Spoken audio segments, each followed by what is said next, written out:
Hello everyone, this is Anshika. और जैसा कि आप लोग जानते हैं कि हम लोग एक नई टॉपिक के साथ आते हैं हमेशा। सर से क्वेश्चंस भी करते हैं और हर एक चीज का हम ब्रेक डाउन करके कॉन्सेप्ट भी समझते हैं सर से। और तो इस वजह से हम सर के साथ एक नई टॉपिक शेयर करना चाहते हैं, उनसे कुछ पूछना भी चाहते हैं। तो क्या है कि ये वीडियो जो थी वो कल शूट होने वाली थी, बट सम रीजंस नहीं हो पाई, तो आज हम इसको कंटिन्यू करेंगे। ठीक है, तो सर आप कुछ कहना चाहेंगे? नहीं, बस जो है जैसे कि कल वीडियो नहीं शूट हो पाया है तो आज जो है साप्ताहिक चर्चा में हम लोग कोई ना कोई नया प्रोग्राम एक रखते हैं जी और बिल्कुल। किसी एक विषय को चुनते हैं। और आज का जो टॉपिक है खास तौर से जी। संलेखना या संथारा को लेकर के उसके भी चुनने का एक कारण है। अ, तो हम लोग चर्चा इसको उसकी बाद कंटिन्यू में करेंगे करेंगे। सर के साथ इस टॉपिक का। तो सर आपसे पहला क्वेश्चन मेरा ये है कि जैसे जैन धर्म में संलेखना का क्या कॉन्सेप्ट है, और ये आत्महत्या और इच्छा मृत्यु से कैसे अलग हो सकती है, मतलब इनमें क्या डिफरेंस हो सकता है? तो कंटिन्यू करें सर, आप अपना आंसर देंगे। देखिए, संलेखना या जैसे कि इसे बेसिकली संथारा भी कहा जाता है। हम्म। और 2015 या 16 में जैन समुदाय ने सड़कों पर उतर करके एक राजस्थान उच्च न्यायालय का निर्णय आया था तो उस पर काफी जो है हो हल्ला मचाया था कि मतलब एक उनका पवित्र अभ्यास वो इसे मानते हैं। फिलहाल देखिए, जैसे कि जो प्रश्न है संलेखना को लेकर के, जी। और जैन धर्म में इसका महत्व काफी ज्यादा है। एक प्रकार से इसको पवित्र मृत्यु भी कहा जाता है ना। ये जैन धर्म काफी पुराना है। लगभग लगभग 6वीं शताब्दी ईसा पूर्व में बौद्ध धर्म और जैन धर्म इन दोनों का उद्भव हुआ था गंगा घाटी क्षेत्र में। जी। महावीर स्वामी जैन धर्म के काफी बड़े प्रवर्तक रहे। उन्होंने जिस तरीके से प्रचार प्रसार किया और व्यवहारिक धरातल पर जैन धर्म को खड़ा करने में उनका सबसे महत्वपूर्ण योगदान रहा है कहीं ना कहीं। सही। यद्यपि इससे पहले भी 23 तीर्थंकर और भी मतलब बताए गए हैं जैन धर्म में। फिलहाल देखिए, अब जैसे कि आपका जो सवाल है जी, ये सवाल आपका जैसे कि जैन तत्व मीमांसा से जुड़ा हुआ है। जी। अब जैन तत्व मीमांसा की यदि बात करें तो इसके अनुसार वो बताते हैं कि ब्रह्मांड 6 तत्वों से मिलकर के बना है और वो 6 तत्व आपके जैसे जीव है, अजीव है, धर्म, अधर्म, काल, पुद्गल, इन 6 तत्वों की उनमें चर्चा की जाती है, जिनमें सबसे ज्यादा सर्वोपरि यदि किसी को माना गया है तो जीव को माना गया है। जीव का मतलब होता है एक प्रकार से आत्मा, और आत्मा का मूल गुण है चेतना। कहा जाता है कि चेतना जो इंसान की है ये एक प्रकार से असीम बोध, असीम ज्ञान, असीम शक्ति और असीम आनंद का स्रोत होती है। हर व्यक्ति के अंदर जो चेतना है या जिसको आत्मा भी कहते हैं जी, वो एक असीम आनंद का स्रोत उसको माना गया है। लेकिन देखिए होता क्या है कि जैन धर्म में एक शब्द आता है कसाय। उसके अनुसार कसाय का मतलब हो गया सांसारिक मोह माया, जैसे लोभ, मोह, क्रोध, कई प्रकार की ऐसी चीजें उसमें आ जाती हैं। तो वो ऐसा मानते हैं कि ये सारी वस्तुएं, सांसारिक मोह माया, भौतिकतावाद और काम वासनाएं, ये सब क्या करती हैं कि इंसान की आत्मा को बांधने का काम करती हैं। ये सब ऐसे कर्म हैं, मतलब एक प्रकार से इनको दुर्गुण कहा गया है। ये सब बुरे कर्म हैं और बुरे कर्मों से छुटकारा दिलाकर ही इंसान को एक प्रकार से मतलब हम ये कह सकते हैं कि जब तक जैन ऐसा मानते हैं कि जब तक बुरे कर्म शेष रहते हैं तब तक जो है उसकी आत्मा कहीं ना कहीं, जैसे कि हिंदू धर्म में नहीं कहा जाता है कि आत्मा भटकती रहती है या ये है वो है, तो जैन मानते हैं कि अगर जब तक बुरे कर्म शेष हैं तब तक पवित्र मृत्यु को प्राप्त नहीं किया जा सकता। पवित्र मृत्यु का तात्पर्य है कि मोक्ष या निर्वाण की प्राप्ति नहीं हो सकती है।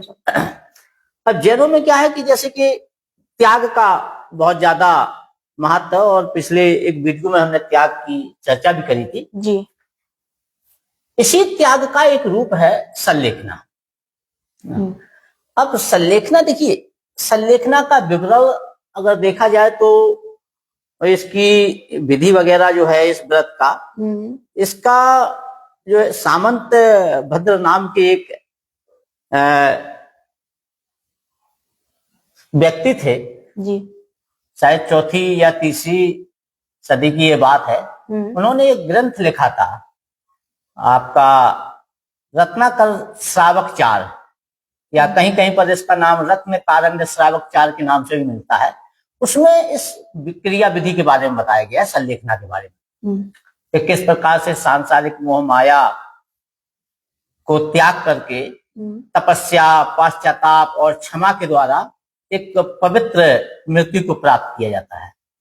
फिलहाल देखिए संलेखना ये आपका दो शब्दों से मिलकर के बना है, एक सत है, दूसरा लेखना है। सत का मतलब तो एक प्रकार से सत्य मतलब सभी जगह एक समान होता है, चाहे हम यहाँ पर बैठ करके बात करें या अमेरिका में जी। जैसे हम कहें कि एक दिन और रात में 24 घंटे होते हैं, तो वो चाहे आप भारत में रहें और चाहे दुनिया के किसी कोने में, वहां पर 24 घंटे का ही दिन और रात होगा। तो ये क्या है, एक सत्य है ना। या यहाँ पर कोई व्यक्ति मैथ का कैलकुलेशन कर रहा हो और 1+1 जोड़े तो यहाँ भी 2 आएगा, वही अमेरिका में करेगा तो वहां भी 2 आएगा। तो सत्य तो सब जगह एक जैसा ही है। अब इसमें जो दूसरा शब्द मिलता है लेखना, लेखना का तात्पर्य है कि जो सांसारिक मोह माया है, काम वासना है, जो इंसान के अंदर इच्छाएं होती हैं उनको कमजोर करना। तो सदलेखना का मतलब एक प्रकार से हो गया कि सदमार्ग पर चलते हुए सांसारिक मोह माया वस्तुओं का त्याग करके एक पवित्र मृत्यु या समाधिकरण की प्रक्रिया की ओर जाना। इसे इसलिए जैन धर्म में संलेखना को एक पवित्र मृत्यु के रूप में माना गया है कि ये एक पवित्र मृत्यु है। और पवित्र मृत्यु को प्राप्त करने की इसमें, जैसे कि मैंने बताया कि उस ग्रंथ में जो विधि बताई है कि इंसान की आत्मा जब कई प्रकार के सांसारिक मोह माया और काम वासनाओं से ग्रस्त रहती है तब तक उसे जो है पवित्र मृत्यु प्राप्त नहीं हो सकती है। तो पवित्र मृत्यु प्राप्त करने के लिए ही संलेखना का विवरण मिलता है हमें कि किस प्रकार से उसमें विधि में बताया गया है कि किस प्रकार से जब कोई व्यक्ति इस व्रत का पालन करता है संलेखना का तो वो तपस्या, त्याग, क्षमा याचना द्वारा उसके जो पिछले मतलब जो उसके गलत कर्म है उनसे दूर रह करके या उनसे छुटकारा पाने के लिए वो सब ये करता है और फिर संलेखना व्रत का पालन करता है। उसके पश्चात उसकी जब मृत्यु होती है तो इस मृत्यु को समाधिकरण कहा जाता है। जैसे एक प्रकार से जैन धर्म में पवित्र मृत्यु के रूप में जाना जाता है। तो ये संलेखना का तात्पर्य। अच्छा, अब एक और ये है कि जैसे कि जो संलेखना है जैन धर्म में, जैसे कि जिन व्यक्तियों की संलेखना की विधि के आधार पर पवित्र मृत्यु होती है उसको पवित्र मृत्यु कहा गया है। पवित्र मृत्यु होती है तो इसको किसी शोक या मातम के रूप में नहीं देखा जाता है। इसको जो वो लोग एक भक्ति भाव से देखते हैं कि और एक समाज के लिए भी मतलब वो एक प्रेरणा के रूप में उसको प्रेजेंट करते हैं, क्योंकि वो कहीं ना कहीं एक पवित्र मृत्यु या धार्मिक मृत्यु भी हम कह सकते हैं से उसका कॉन्सेप्ट जुड़ा हुआ। तो एक कुल मिलाकर के संलेखना को अगर देखा जाए तो जैन धर्म में संलेखना का तात्पर्य एक प्रकार से पवित्र मृत्यु से है। तो थैंक यू सर, आपने पहले क्वेश्चन का बहुत अच्छा आंसर दिया। इसके बारे में आप कुछ और थॉट्स वगैरह आपकी क्या राय है वो भी आप शेयर करना चाहेंगे क्या? नहीं, देखिए, अब जो थॉट्स था वो थॉट्स हमने आपको बता ही दिया कि इसके जी। पीछे, संलेखना के पीछे क्या मतलब थॉट्स है और क्या इसका मतलब वो है, तो वो concept हमने है। कॉन्सेप्ट आपको बता जी। ही दिया है ना। ओके, अब थैंक जैसे यू आपने सर। कहा कि ये आत्महत्या या इच्छा मृत्यु से कैसे अलग है जी, ना। डिफरेंस। दूसरा जो बात है कि आत्महत्या या इच्छा मृत्यु से कैसे अलग है। देखिए, जैसे कि आत्महत्या या इच्छा मृत्यु की हम बात कर रहे हैं, तो इच्छा मृत्यु की कामना कोई व्यक्ति कब करता है, कब डिमांड करता है इच्छा मृत्यु की। इच्छा मृत्यु वो व्यक्ति मांगता है जो आनंद पूर्वक जीवन बिता रहा हो, या वो व्यक्ति मांगता है जिसका जीवन बड़े कष्ट में हो या बड़ी पीड़ा में हो। कौन मांगता है इच्छा मृत्यु? इच्छा मृत्यु की कामना तो वो व्यक्ति करता है जिसका जीवन कष्ट में हो, जो बड़ी पीड़ा में जीवन व्यतीत कर रहा हो ना, या जो किसी असाध्य रोग, ऐसी कोई बीमारी से ग्रस्त हो जाए जिसके ठीक होने की संभावना, सारी संभावना ही समाप्त हो जाए। जी। तो इच्छा मृत्यु की मांग तो वो करता है। जी। और आत्महत्या, जैसे कि जो आत्महत्या है, आत्महत्या के बारे में भी कहा जाता है कि आत्महत्या कोई मतलब वैसा कोई पवित्र काम तो है नहीं। आत्महत्या कौन करता है? आत्महत्या जो व्यक्ति दुख में हो, कष्ट में हो, पीड़ा में हो, कभी किसी आवेश में हो, हताशा में हो, तो ऐसे लोग आत्महत्या करते हैं। तो आत्महत्या या इच्छा मृत्यु ये आपका बिल्कुल एक अलग नजरिया हो गया, और जो संलेखना वाला कॉन्सेप्ट है, संलेखना का बिल्कुल एक अलग नजरिया हो गया ना। इच्छा मृत्यु के पीछे कहीं ना कहीं कोई ना कोई दबाव काम करता है, क्योंकि जब कोई व्यक्ति इच्छा मृत्यु की मांग कर रहा है तो इच्छा मृत्यु की मांग के पीछे मैंने क्या बताया कि या तो जैसे मान लो कि उसकी कोई असाध्य रोग से वो ग्रस्त है और उसके ठीक होने की संभावना ही समाप्त हो गई, तो अब वो चाहता है कि उसको इच्छा मृत्यु दे दी जाए, क्योंकि अब मान लो कष्ट में, बड़ा जीवन बड़े कष्ट में व्यतीत हो रहा है, इससे अच्छा है कि वो मर जाए, तो हाँ, उसको इच्छा मृत्यु मिल जाए। तो इस तरीके से इच्छा मृत्यु एक अलग मामला हो गया।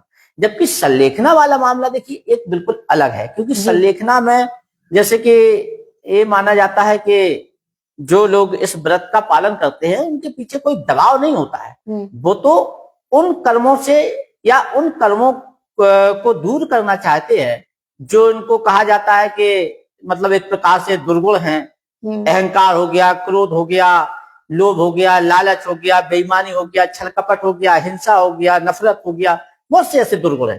तो वो तो उन दुर्गुणों पर विजय प्राप्त करने के लिए ही इस व्रत का पालन करते, तो वो तो एक प्रकार से आनंद की ओर है ना।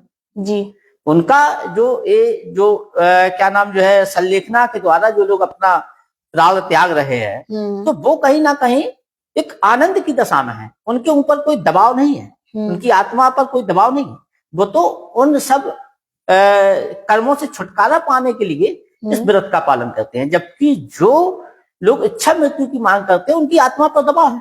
जी। क्योंकि कहीं ना कहीं उनका जीवन किसी कष्ट में या पीड़ा में या किसी असाध्य रूप से, जैसे मैंने कहा कि ग्रस्त हैं, तो इस वजह से उनका जीवन इस तरीके से निकल रहा है, तो वो चाहते हैं कि उनको इच्छा मृत्यु मिल जाए। तो इच्छा मृत्यु या आत्महत्या एक अलग मामला है, जबकि संलेखना वाला मामला आपका बिल्कुल दूसरा मामला है कि इसे जो है जैन धर्म में जैसे कि पवित्र मृत्यु के रूप में माना जाता है। ओके सर, तो पहला क्वेश्चन हमारा कंप्लीट हुआ। आई होप कि आप लोगों को कॉन्सेप्ट भी समझ आया होगा। सर, हम आपसे एक और क्वेश्चन पूछना चाहते हैं कि अगर कोई व्यक्ति दबाव डालकर संलेखना की विधि का पालन करवाए तो यह नैतिक मूल्य और संवैधानिक मूल्यों के खिलाफ नहीं है क्या? देखिए, जैसे कि जो ये प्रश्न है आपका कि दबाव डालकर के किसी को संलेखना के लिए बाध्य किया जाए, जी, है ना, या तो आपने कहा आगे के क्या यह नैतिक मूल्य और संवैधानिक मूल्यों के खिलाफ नहीं है क्या? जी। देखिए, है क्या कि ये यहां पर अगर बात किया जाए तो इसमें मैं दो केस का उदाहरण दूंगा, और यहां पर जो कंट्राडिक्शन होगा, अब जो आपका सवाल है, इस सवाल में जो कंट्राडिक्शन है जी वो विरोधाभास एक प्रकार से हम कह सकते हैं कि एक कॉन्स्टिट्यूशनल मोरालिटी और एक एथिकल मोरालिटी या रिलीजियस मोरालिटी, आप जो भी समझे, जी जी के बीच में कहीं ना कहीं कंट्राडिक्शन होता हुआ हमें इस सवाल में दिखाई दे रहा है ना, कि मतलब दोनों के बीच में एक प्रकार से धर्म और संविधान के बीच में अब एक प्रकार से विरोधाभास वाली स्थिति खड़ी होती दिखाई दे रही है। जी देखिए, एक मामला अभी पिछले साल ही बड़ा चर्चा में आया था, बियाना जैन का। इंदौर की रहने वाली एक 3 साल की बच्ची थी और उस 3 साल की बच्ची ने इसी व्रत का पालन करते हुए, बियाना जैन, वो भी जैन थी, इसी व्रत का पालन करते हुए, संलेखना का पालन करते हुए अपनी प्राण त्याग दिए। 3 साल की बच्ची ने जब ऐसा किया और जैसे ही ये खबर सुर्खियों में आई, बाहर आई, तो इसको लेकर के तुरंत ही मानवाधिकार कार्यकर्ता, बाल संरक्षण अधिकार कार्यकर्ताओं ने कहीं ना कहीं इसको लेकर के हो हल्ला मचाना शुरू कर दिया। क्योंकि जैन धर्म में जैसे कि जो संलेखना की बात करी गई है, उसमें ये कहा गया है कि एक प्रकार से ये स्वैच्छिक मृत्यु है और इंसान इसको अपनी स्वेच्छा से इस व्रत का पालन करता है। लेकिन यहां पर सवाल खड़ा ये होगा कि 3 साल की बच्ची जी, जिसके अंदर इतना विवेक तो है नहीं कि वो अपनी इच्छा से निर्णय ले ले, सेल्फ डिसीजन कि उसके अंदर तो क्या नाम जो है वो है नहीं अभी, मैच्योरिटी भी नहीं है तो वही बात है ना। तो 3 और ना ही उसको ये मालूम कि इस विधि का कैसे पालन किया जाता है, क्या क्या किस प्रकार से। तो 3 साल की बच्ची की जब एक खबर बाहर आई तो चारों ओर हल्ला मच गया कि भाई 3 साल की बच्ची कैसे ऐसा निर्णय ले सकती है। फिलहाल जब मामले का खुलासा हुआ तो मालूम चला कि उस 3 साल की बच्ची को ब्रेन ट्यूमर था। अब उसके माता पिता ने उस बच्ची का खूब इलाज भी कराया जी। इलाज कराने के बाद भी जब डॉक्टरों ने हाथ खड़े कर दिए तो किसी जैन मुनि ने उनके माता पिता को सलाह दे दी कि भाई अब तुम्हारी बेटी मृत्यु के नजदीक है ही, तो क्यों ना इस व्रत का पालन करवा के ही, इस व्रत का पालन ही ना करवा दिया जाए उसे जी। तो अब देखिए, अब यहां पर मर्जी उस बेटी की नहीं है। पहली बात, एक तो मर्जी बेटी की नहीं, दूसरी बात उसके पास विवेक नहीं है, तीसरा उसके पास इस विधि के पालन करने का कोई नियम कायदे कानून क्या कैसा होता है इसकी कोई जानकारी नहीं है ना। तो एक कहीं ना कहीं एक प्रकार से जबरदस्ती या दबाव डालकर कराई जाने वाली मृत्यु का मामला बन गया जी। मामला बना, स्वीकृति किसने दी? उसके माता पिता ने। जबकि संलेखना में होता क्या है? संलेखना में होता है कि व्यक्ति स्वयं से, मतलब खुद की डिजायर, हाँ, अपना खुद का, उसका अपने विवेक से निर्णय लेता है कि उसे संलेखना व्रत का पालन करना चाहिए या नहीं करना चाहिए जी। तो एक सवाल यहाँ पर ये खड़ा हुआ है। एक और मामला मैं आपको बताता हूँ। एक दूसरा मामला निखिल सोनी का है। ये निखिल सोनी भी एक मानवाधिकार कार्यकर्ता थे जी। और इन्होंने राजस्थान हाई कोर्ट में 2006 में एक PIL दायर की थी इसी मामले को लेकर के, क्योंकि यहां पर भी मामला ऐसा ही बना। मामला ये बना कि एक शायद 75 या 80 साल की एक महिला थी, बिमला देवी भंसाली। तो उसके परिवार वालों ने भी उसके ऊपर दबाव डालकर जबरन इस व्रत का पालन करवाया। तो जब ये PIL उन्होंने दाखिल की हाई कोर्ट में, तो उन्होंने तर्क दिया अपना कि देखिए, इसको संलेखना को, संलेखना के बारे में उन्होंने कहा कि संलेखना को IPC की धारा 306 और 309 के तहत एक आपराधिक कृत्य घोषित किया जाना चाहिए, क्योंकि ये भी कहीं ना कहीं जबरन दबाव बनाकर के यदि किसी से संलेखना का पालन करवाया जा रहा है तो ये भी कहीं ना कहीं आत्महत्या करने के समान है। आत्महत्या करने का मामला है। आत्महत्या व्यक्ति एक आंतरिक बल से करता है, तो यहाँ भी कोई ना कोई बाहर दबाव काम कर रहा है। तो उन्होंने अपना, देखिए, पहला उन्होंने तर्क दिया। उनका कहना था कि हमारा संविधान का अनुच्छेद 21 राइट टू लाइफ की बात करता है, यानी कि जीवन जीने का अधिकार देता है। Everybody has the right to live their own. ठीक है, तो हर व्यक्ति को अपना जीवन जीने का अधिकार है जी, लेकिन नॉट राइट टू डाई, यानी कि मरने का अधिकार नहीं देता है हमारा संविधान। अब उन्होंने आगे कहा कि देखिए, एक 70-80 साल के बुजुर्ग को जब उसे बुनियादी चीजों की सबसे ज्यादा जरूरत है, जी, बुनियादी चीजें मतलब बुनियादी खान पान मतलब खाना, पानी, भोजन, जब उसे इन बुनियादी भोजन की सबसे ज्यादा जरूरत है, जी, उस स्थिति में उससे भोजन छोड़ने का दबाव डालना या उसको भोजन जैसे पवित्र अधिकार से वंचित करना, एक प्रकार से ये भी तो आत्महत्या का मामला है। क्योंकि 60-70-80 साल का जब कोई बुजुर्ग संलेखना व्रत का पालन करने का अपना निर्णय लेता है, तो उसमें भी वो भोजन और पानी का त्याग करता है। जी, 70-80 साल के किसी व्यक्ति के द्वारा भोजन और पानी का त्याग करना एक प्रकार से कहीं ना कहीं ये भी तो अमानवीय कृत्य है। जी, इस वजह से उन्होंने कहा कि इसको जो है आईपीसी की धारा 306 और 309 के तहत एक आपराधिक कृत्य माना जाए कि ये भी एक आत्महत्या के समान मामला है। जी, लेकिन देखिए है क्या, अब जैन समुदाय ने अपना तर्क दिया। उनका जैन समुदाय का कहना यह था कि भाई दबाव डालकर के संलेखना का पालन किसी से कराया ही नहीं जाता है। आत्महत्या में एक दबाव काम करता है, जी, लेकिन संलेखना में किसी के ऊपर कोई दबाव डाल करके काम नहीं कराया जाता है।